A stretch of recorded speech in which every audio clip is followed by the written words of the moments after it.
विमल बहुत परेशान था। उसे समझ नहीं आ रहा था कि वो इस परिस्थिति से कैसे निपटे। वो अपनी माँ को बहुत चाहता था, किंतु उसकी पत्नी और बच्चे उसकी माँ से दूर भागते थे क्योंकि उसकी माँ की एक आंख नहीं थी।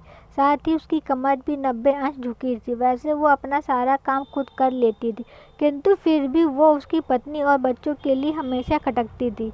दादी, आप ऊपर के कमरे में जाओ, मेरे दोस्त आ रहे हैं, विमल के बेटे अखिल ने बड़े बेरुखी से कहा।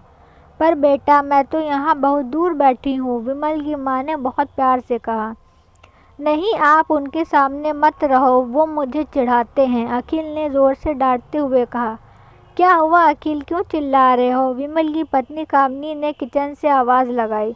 देखो ना माँ, ये दादी यहाँ डाइनिंग रूम में बैठी हैं और मेरे दोस्त आ रहे हैं, अखिल ने शिकायत भरे लफ्ज़ों से कहा। माँ जी, आप ऊपर चली जाओ, क्यों हम लोगों को लज्जत करवाती हो, कामनी ने बेटे का पक्ष लेते हुए कहा।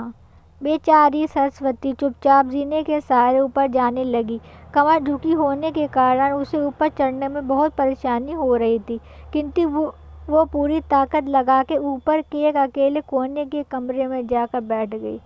विमल बाजू के कमरे में सब सुन रहा था।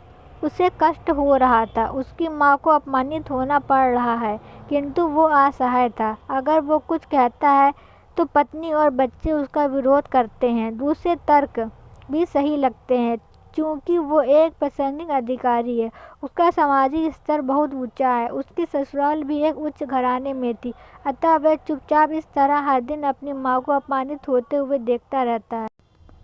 रात को विमल की पत्नी, देखो जी, अब कुछ करो, कल कलेक्टर साहब की पत्नी आई थी, माँ जी अपनी देसी धुनधारा में उनके से मिली, मुझे बहुत शर्म आ रही थी, बताते हुए कि ये मेरी सास है। मैंने कह दिया कि दूर की रिश्तेदार हैं, इलाज करवाने आई हैं। विमल को रोना आ गया, किंतु फिर भी वो चुप रहा। उसे समझ नहीं आ रहा था कि वो क्या करे। अपने बेटे की मन स्थिति को सरस्वती अच्छी तरह से जानती थी और बेटे को कोई कष्ट ना हो, इसीलिए वो हर बात को चुपचाप सह लेती थी। विमल बहुत उदास रहने लगा। एक तरफ परिवार और सामाजिक स्तर पर जीने की प्रतिबंध था और दूसरी ओर माँ। अखिल माँ को अपने बेटे की हालत नहीं देखी गई। एक दिन उसने अपने बेटे से कहा, विमल बहुत दिन हो गए हैं, मैं अपने गाँव जाना चाहती हूँ, मुझे वहाँ छोड़ दो, मेरा यहाँ मन